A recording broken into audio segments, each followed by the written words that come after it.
So welcome sa ating morning revival preview. At ang ating schedule ngayon ay week 4, Tuesday. Magbabasa na ako ng mga Bible verses natin. Meron tayo ritong 3 verses. Medyo marami. So yung unang verse ay Matthew 6:10. Your kingdom come, your will be done as in heaven, so also on earth. Sabi rito, your kingdom come. Alam nyo, ito yung item na tinuro ng Panginoon sa kanyang mga disipulo. Item ito ng panalangin at matinding panalangin ito. Nandito pa ang Panginoon, tinuro niya ito sa kanyang mga disipulo. Sa inyong panalangin, sabihin nyo, your kingdom come, your will be done. Ang ibig sabihin, yung kingdom ay will ng Diyos. Ito yung will ng Diyos. Kaya ito yung isa sa importante at matinding panalangin na nasa puso ng Panginoon. At sabi niya, itong kaharian, madala nawa dito sa lupa. Yan ang puso ng Panginoon. Madalas hindi tayo nagpe-pray ng mga ganito eh. Hindi ko alam bakit. Pag nag-pray tayo, hingi lang tayo ng hingi. No, bihira tayo mag-pray na tungkol sa pagdadala ng kaharian dito. Kailangan nagpe-pray tayo, Panginoon. Magpe-preach kami ng gospel para madala ang kaharian mo dito. Palakasin mo kami ng espiritu mo. Ang eklesiya, pasulungin mo sa gawain ng ebanghelyo.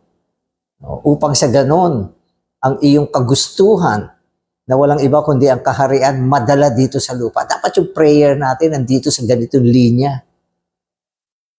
At ito ang gusto ng Panginoon. Tandaan natin, kapag ang ating prayer ay tungkol sa pagdadala ng kaharian ng Panginoon, talagang excited siya na marinig ang ganitong mga prayer at talagang mag-rise up ang Panginoon natin para gumawa sa pagdadala ng kanyang kaharian dito sa lupa. Will niya to eh. Ito yung will niya. Amen. 12:28. But if I, by the Spirit of God, cast out the demons, then the kingdom of God has come upon you. O ito naman, sabi niya, kung ginamit niya yung espiritu, talagang espiritu ang ginagamit niya para palayasin ang mga demonyo. At ang pagpapalayas ng mga demonyo ay katumbas ng pagdadala ng kaharian ng Diyos sa lupa. Hindi simple to. Hindi simple to. Kasi sa panahon na ito, ang mga demonyo ay gumagawa upang palakasin ang kaharian ni Satanas at upang hadlangan ang pagsasagawa ng kaharian ng Diyos. Kaya nangangailangan ng pagpapalayas ng demonyo. Hindi lang yung physical na demonyo. Ang demonyo, gumagawa sila sa marami mga bagay sa buhay ng tao na hindi alam ng tao, mga demonyo ang gumagawa nito. Halimbawa, ang mga bisyo. Bisyo yan. Bisyo, demonyo ang gumagawa dyan. Demonyo ng alak, ng sugal, ng mga addiction. Kung hindi drugs. Di ba? Yung panahon na yun. Ngayon, ang daming addiction. Sa likuran ng mga addiction, andyan ang demonyo. Kaya kailangan palayasin natin ang mga ganyang bagay. At ito ay sinasagawa sa pamamagitan ng panalangin. Maawa ka, Panginoon, sa taong ito. Sobrang inaalipin ng bisyo ng demonyo. At pakita mo, ultimo mga bata ngayon, addicted talaga. Hindi mo sila mapigil. Minsan nakita ko isang bata, maliit pa. Pag naglalaro siya, talagang yung kanyang buong hindi mo siya maaawat. Naku, pag inawat mo yan, magwawala yan. Minsan, imbis na mag-aral, hindi na sila, tumataba na sila, hindi na sila nag-exercise, nakakaawa. No, ito yung panahon ngayon. No, kaya kailangan alagaan natin ang mga bata eh. Palakasin natin yung mga children's meeting natin. Dali natin sila sa Panginoon. Yun lang ang paraan para ma-save natin yung mga susunod na henerasyon. No? Kaya sabi ng Panginoon, kailangan ng Espiritu ng Diyos para palayasin itong mga demonyo para sa pagdadala ng kaharian niya dito sa lupa. Kung hindi, no, mapapalakas ni Satanas ang kanyang kaharian sa pamamagitan ng operation ng mga demonyo. At meron din physical talaga na talagang inaalihan ng demonyo. Pero bihira naman yan eh. Ako, ilang beses ko lang na-encounter yung mga pagpapalayas ng demonyo. na ano rin ako dyan, nasali din ako dyan. Ayoko nang ikwento dito. Pero yung mga demonyo ngayon na nag-ooperate sa mga bisyo, ang dami. Ang dami. Kaya kailangan nila ng salita ng Panginoon. Kailangan nila ng panalangin. Kailangan ng Espiritu ng Panginoon na may kapangyarihan upang ang tao ay mapalaya sa mga kapangyarihan ng kadiliman. Ito, Mark 3:27. But no one can enter into the house of the strong man and thoroughly plunder his goods unless he first binds the strong man, and then he will thoroughly plunder his house. Ito, ang ganda ng paglalarawan dito. Alam niyo ba yung kaharian ni Satanas? Ito ay katulad sa isang bahay. Ang daming bilanggo. Yung goods dito, mga bilanggo niya to. Ito yung mga sinner na kinokontrol niya. Kinokontrol niya. Ganyan ang bahay ni Satanas. At tinawag siyang malakas na isa. Kaya sabi ng Panginoon, paano mo makukuha yan? Kailangan gapusin muna yung malakas na isa. Sinong gagapos dyan? Ang Panginoon. Malakas si Satanas, pero ang Panginoon lang ang pwedeng gumapos sa kanya dyan. Sa kanya. Upang sa ganon, makamkam yung mga goods na mga nandyan, yung mga sinner. Kaya, ang pag-iibanghelyo ay ang pagkamkam ng mga goods na yan, pero bago mo magawa yan, kailangan sabihan mong Panginoon, papasukin ko to. Talian mo ang masamang isa. Kung minsan yung mga invited natin, yung mga tao, biglang umuuna, biglang may nangyayari.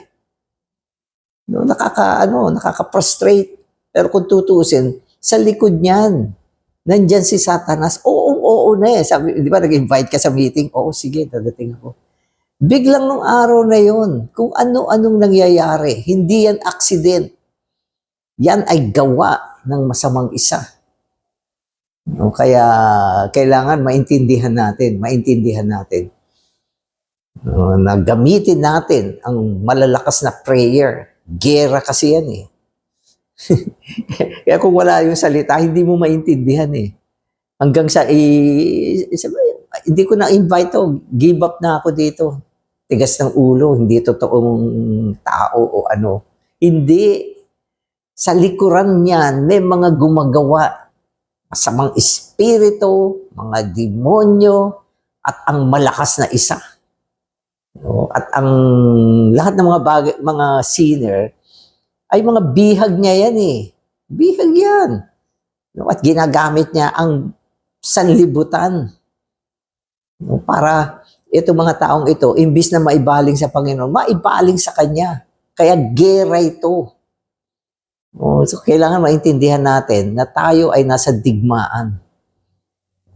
Kaya nito nakaraan, binabanggit sa atin, ang Panginoon, sasamahan niya tayo.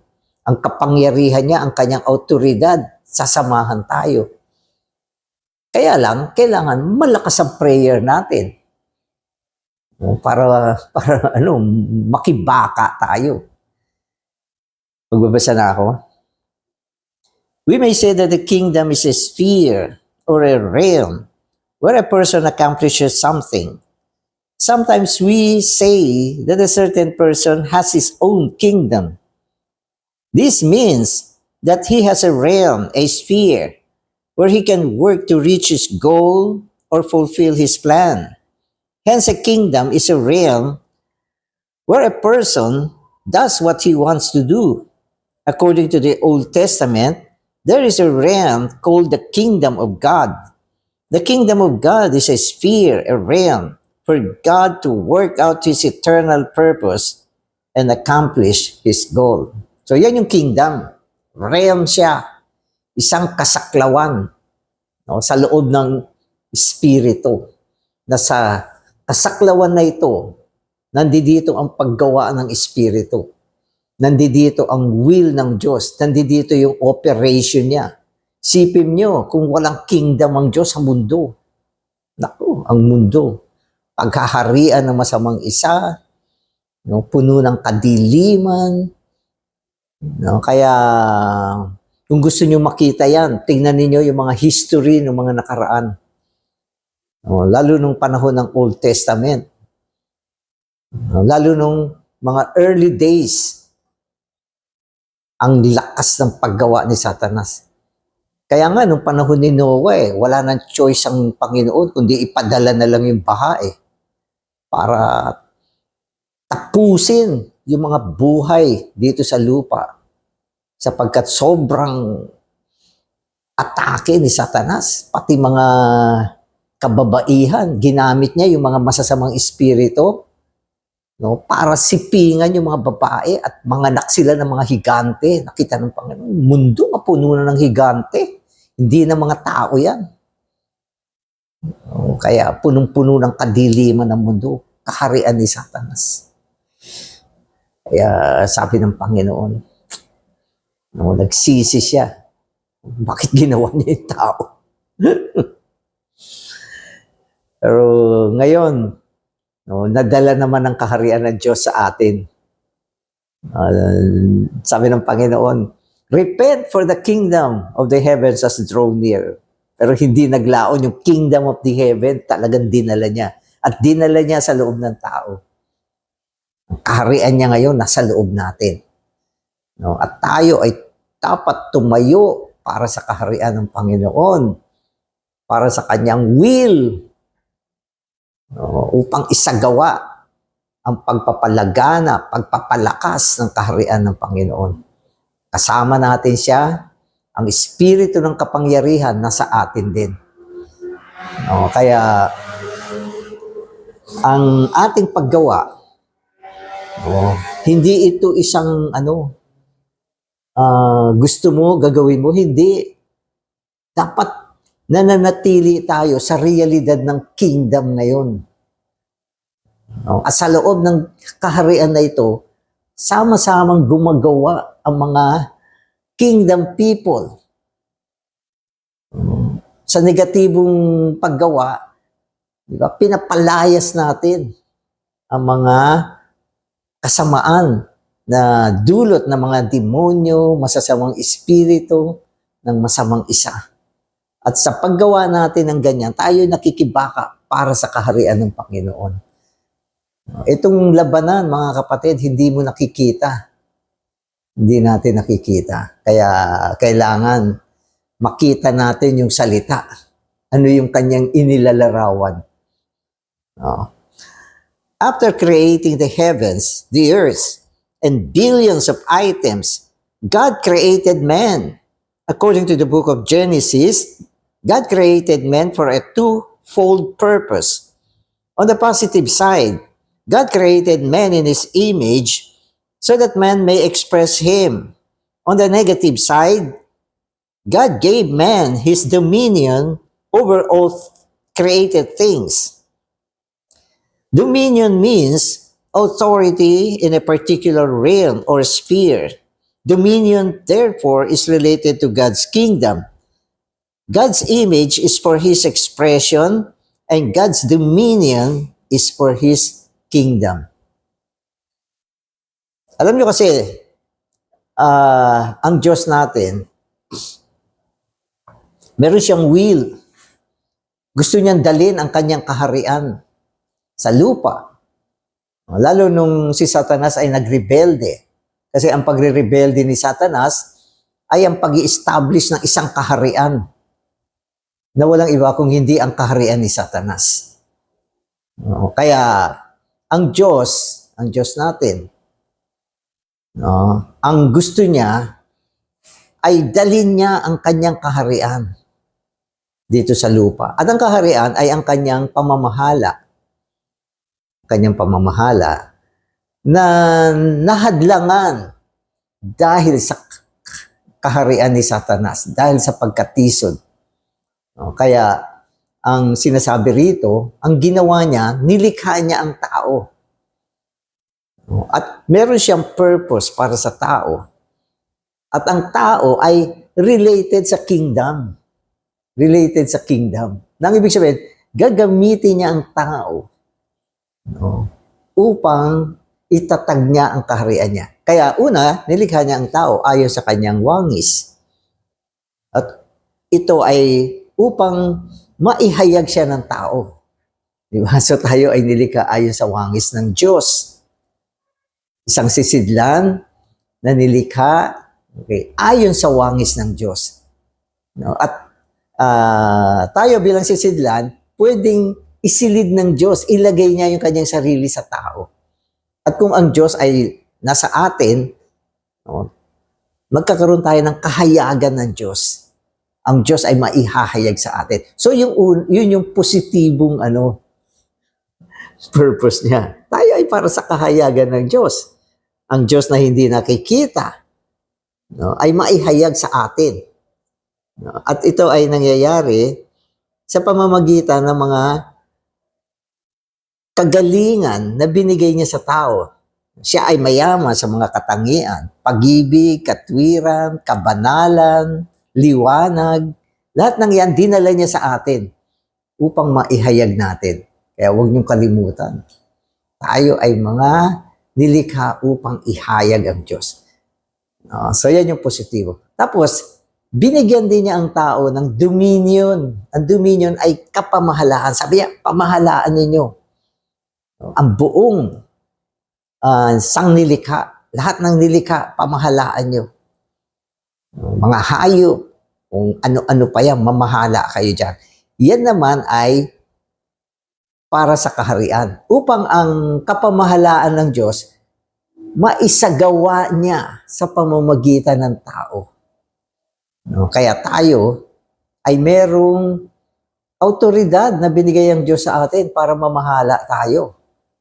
At gusto kong idagdag, doon sa dominion, kasama doon ang pagsupil, paglupig sa kaaway. Kasama yan dyan. Sabagat si Satanas, nilikha din siya Ang mga demonyo, ang mga masasamang espiritu, mga nilikha lang yan na nag-o-operate ngayon. At yan ay hindi susupilin ng Diyos ng direkta. Gagamitin niya ang tao. Tao gagamitin niya. Para patalsikin, palayasin, sugpuin, daigin, ipahiya, talian, ang lahat ng mga bagay na yan. Kaya gagamitin niya tayo. Tao ang gagamitin niya. Kaya mahalaga yung role ng tao tungkol sa kaharian. Kaya kailangan naintindihan natin yung role natin. Una-una, nayahayag natin ang Diyos. Praise the Lord. Pangalawa, meron tayong autoridad na pamahalaan ang buong sangkalupaan. Kasama ang kaaway ng Diyos. Kasama na susugpuin at patatalsikin ang kaharian ni Satanas. At habang ginagawa natin ito, naitatatag ang kaharian ng Diyos dito sa lupa. Kaya ito ay isang labanan. Amen. Okay, so, amen. Ito. Not being able to fulfill his purpose through the first Adam and his descendants, God came through incarnation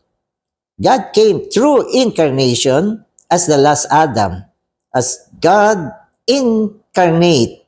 The Lord Jesus came to establish the kingdom of God, to establish a realm in which God can carry out His purpose through the exercise of His authority. Ginilikha niya ang tao, pero failure ang tao. Si Adam ay natisod. At dahil natisod si Adam, lahat ng mga descendants, mga inapo niya, ay puro mga natisod. Ganyan na yung istorya ng tao. Pag pinanganak ang tao, tisod na yan.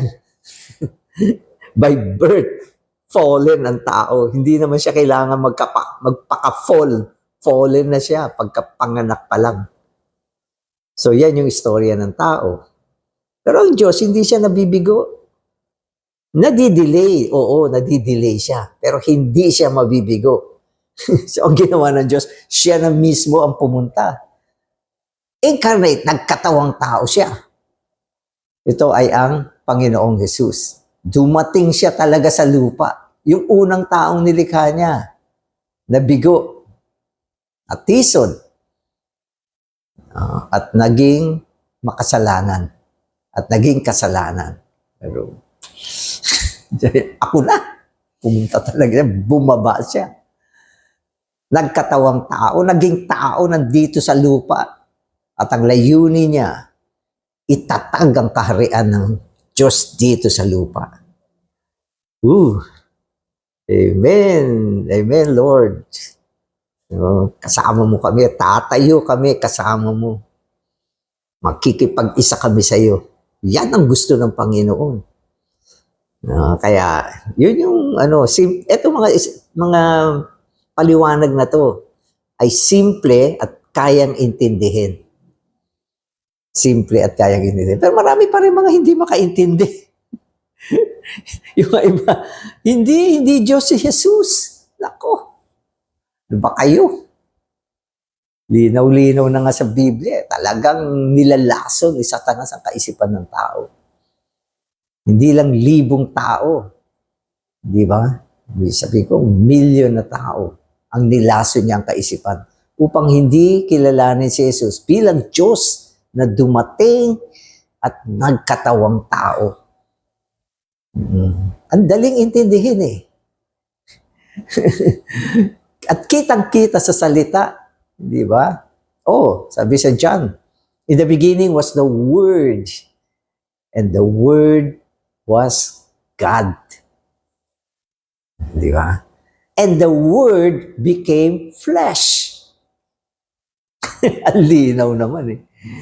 Dumating siya, okay, at siya ay nilarawan ng salita nang siya ay dumating. Sino itong salita? Sabi niya, the Word was God. Tapos sabi niya, itong Word na God, naging laman. Ano ba naging laman? Di naging tao. Pero yung mga tao, hindi o Diyos si Jesus. Ay, nako. Nilalaso ng kaisipan ng tao. Amen. Amen. This was the reason the Lord taught His disciples to pray for the coming of the kingdom. This was also the reason the Lord Jesus in His preaching of the gospel told people to repent for the kingdom. Those who repent because of the kingdom of God has drawn near will be able to participate in the accomplishment of God's eternal purpose. Kaya anong pwede natin gawin? Mag-pray. Mag-pray. Diba? Na Panginoon, mananalangin ako para sa iyong kaharian. No? Ano pa? Repent for the kingdom. Brother, nag-repent na ako. Araw-araw mag-repent ka. Ang ibig sabihin ng repent ay pagbaling sa kaharian. Minsan nawawala din tayo sa kaharian eh. Nawawala tayo, nalilihis tayo. Ang repent ay bumabalik. Nagkakaroon ng isang pagpihit tungo sa kaharian. Naku, nalibang ako, nahibang ako sa mga ilang bagay. At kapag ikaw ay nahibang sa isang bagay, naaliw ka dyan, ibig sabihin, nalihis ka na sa kaharian. Babalik ka agad. Ang repentance is a turn. Turn to God, turn to the kingdom. No, ngayon, nakaharap ka sa isang bagay, pwede mabuti yan, pero hindi naman yan ang kaharian. No, at ikaw ay binigyan ng feeling ni Lord. Repent. Panginoong Jesus, babalik ako. Ngayong oras na to, babaling ako sa iyo. Turn to the kingdom. Manatili sa realidad ng kaharian, isang pamumuhay na lumalakad, na nanatili sa kaharian. No? Kaya, yan ang dahilan kung bakit, kung bakit sinabi ng Panginoon, manalangin kayo na madala ang kaharian. Mag-repent kayo para sa kaharian. Amen. Satan's kingdom is against God's kingdom and Satan's house is against God's house. Tama naman. So ngayon dito sa mundo, dalawang kaharian ang nagbabanggaan. Kakaroon ng digmaan. No? Asan yung gera? Nandito sa atin. Nung natisod ang tao, nadala yung kaharian ni Satanas sa loob natin. Di ba? Kasi kinain niya eh. Ano mang bagay na kinain mo, nadala sa loob mo. Yan ang fall. No? Kaya ang tao na paghaharian ni Satanas eh. Kasi naidala niya sa loob ng tao, yung kanyang kaharian na walang iba kundi si Satanas mismo. Kaya may mga panahon, naghahari din si Satanas sa atin. Pero ang ginawa ng Panginoon, no, dinala tayo sa pagkasilang na muli. At yung buhay ng Panginoon ay buhay din ng kaharian, dinala rin sa atin. Yung kaharian ni Satanas, nadala sa atin. Yung kaharian ng Diyos, nadala rin sa atin. Gera na yan. Gera na yan. Kaya araw-araw, meron digmaan. Nakikibaka tayo. Pero paano ka magwawagi? Dapat tayuan mo ang will ng Panginoon. Mabuhay ka sa Espiritu. Lumakad ka sa Espiritu. At patuloy na manalangin. At makibaka sa pamamagitan ng pagpipreach ng gospel. Pag nagpipreach tayo ng gospel, sinasalakay mo yung bahay ni Satanas. Pinaplunder mo, kinukuha mo yung mga bihag niya, dinadala mo rin sa kaharian. Kailangan merong pagsalakay, merong pakikibaka. So ito yung ngayon, labanan ngayon. Amen.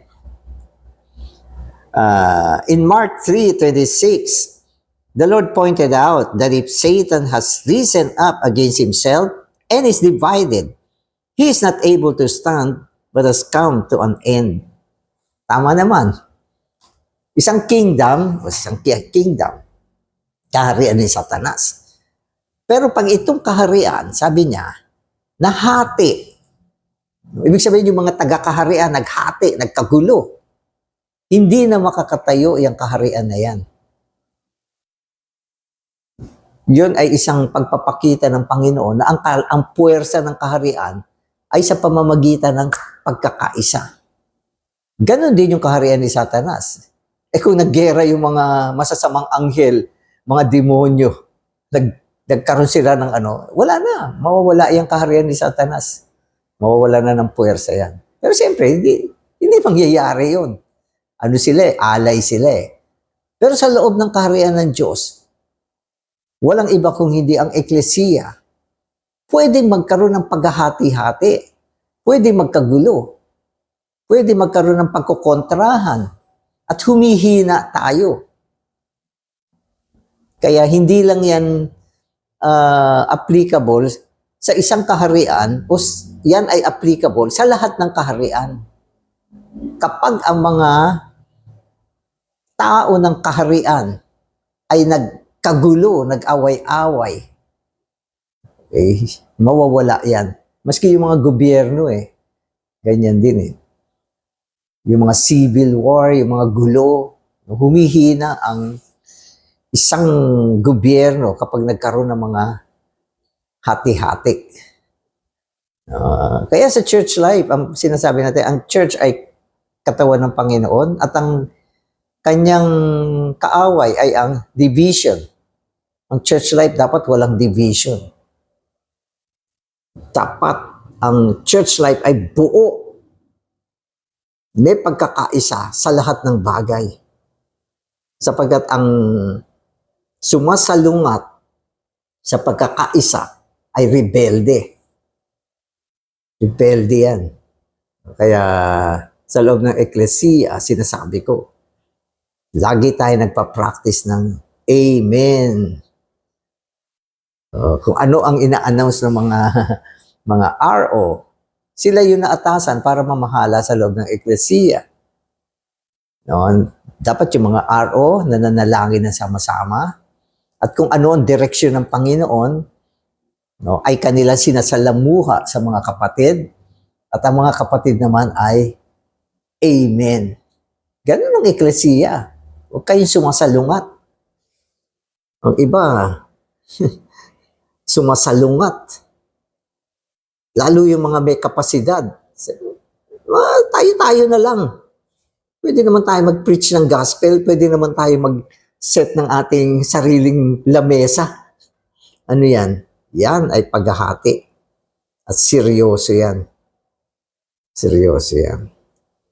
Kaya nga sinasabi ko yung kwento kay Watchman Nee. Si Watchman Nee ay in-excommunicate. Excommunicate. Di ba? Marami mga kapatid pumunta sa kanya. Sabi nila, mali ang church. Mali ang church. Magsama-sama na lang tayo, mag-start tayo ng bago. Ibig sabihin, mali yung church, iwanan na natin yan. Tayo, pwede tayo mag-set ng Lord's table. Yung church, yan mo na yan. Mali yan eh.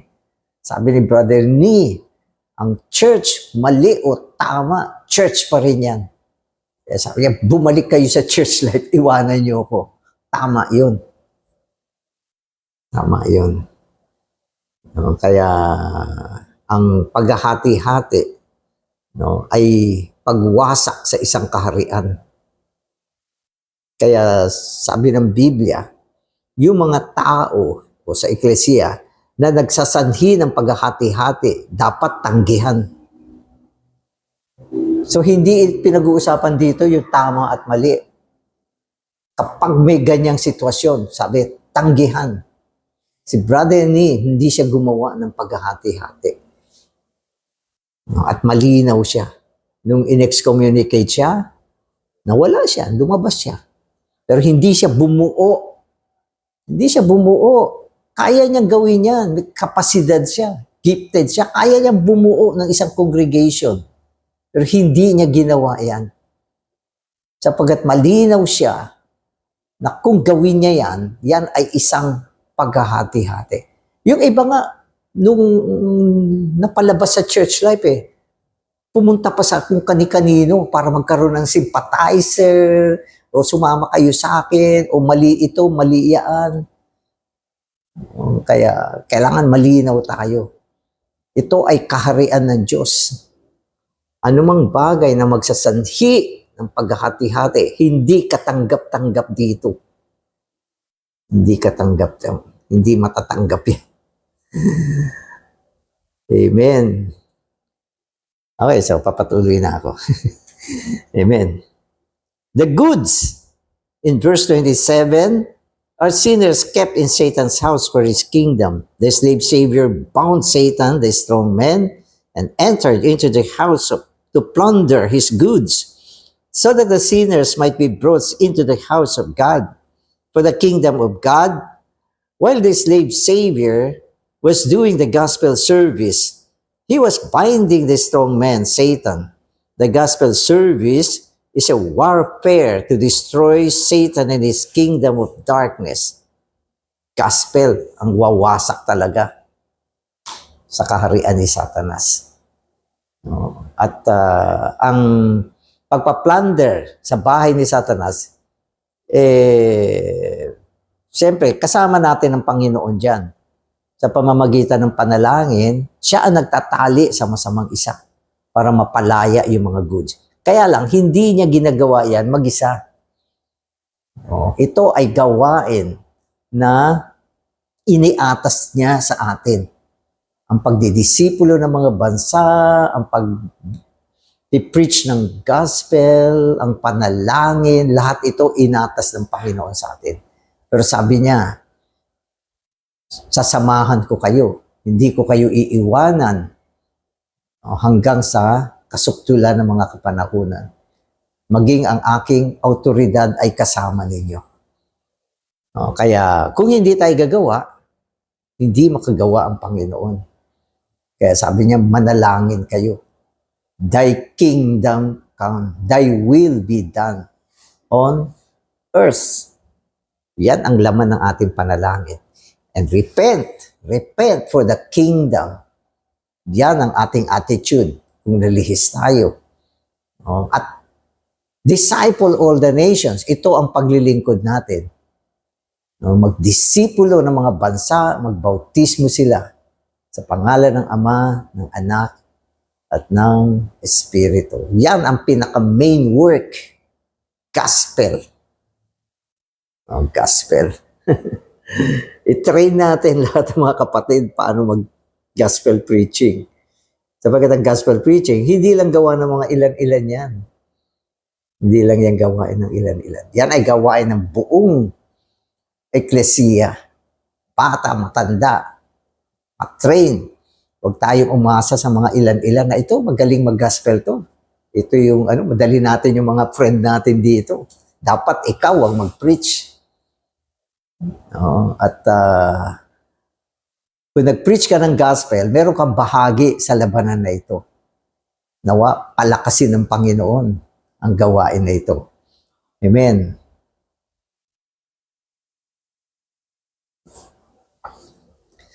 Amen. While preaching, the Lord was binding the strong man in order to destroy his kingdom by plundering his house. His preaching was a plundering. Satan has captured all sinners and has placed them into his house, which is a prison. Hence, all sinners have become Satan's captives. But the Lord Jesus, who has the power of the Spirit, has come to preach the gospel.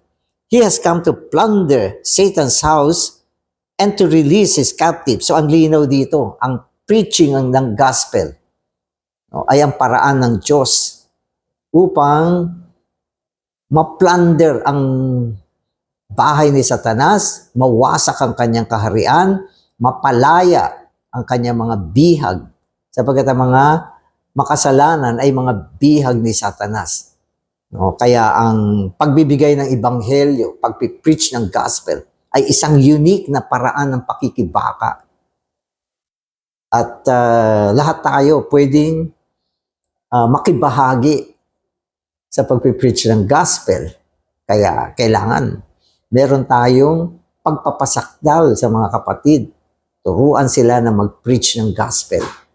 Upang sa ganon, lahat ng tao sa loob ng kaharian ng Diyos ay nakikibaka. As he was preaching the gospel, the Lord was destroying the kingdom of Satan by the power of the Holy Spirit. The Lord would not do anything by his own power, strength, or energy. On the contrary, he did everything by the Holy Spirit. In particular, by the Holy Spirit, he preached the gospel in order to plunder Satan's house and destroy his kingdom. Kaya yung preaching of the gospel, is binding the strong man. Destroying the kingdom of Satan, plundering his house. So yun yung gospel. Pag may gospel, merong pagtali sa malakas na tao. Pag may gospel, merong plundering, pagkamkam sa mga goods niya. Pag may gospel preaching, merong pagwasak sa kaharian ni Satanas.